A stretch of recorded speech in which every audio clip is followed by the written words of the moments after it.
In the world of recent events, I think the most important news, which could be called the news of the week, was probably the British article about Britain going to introduce a tax on old age.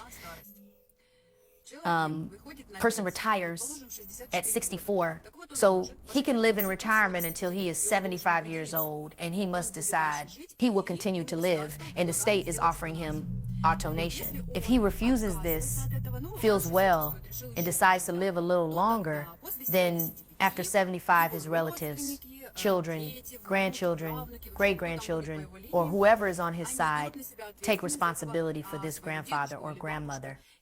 And not only do they take full responsibility for his provision, that's the first. And secondly, they also pay taxes to the state because their grandfather or grandmother did not want to leave for another world.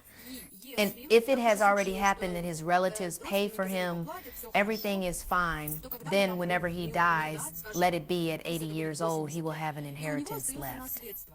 This inheritance in 50% proportions goes to the state. Not only do the children or grandchildren supporting him after 75 pay the tax, but they also give half of the inheritance to the state. If, for example, a grandfather or grandmother died, it happened 76, then the same story. In the same way, taxes are paid for him by his relatives, and another half of the property goes to the state. They want to renew humanity in this way. There are too many pensioners. And instead of motivating young people to have children to increase the demographics, they will also pay for the fact that if a grandfather or grandmother agreed to this alternation, that is, before the age of 75, they must make this decision, and then the relatives receive some kind of monetary reward for that. That this pensioner finally agreed not to sit on the necks of his relatives. It turns out that relatives will probably encourage grandparents to agree to live until they are 75 years old. That's enough. Goodbye.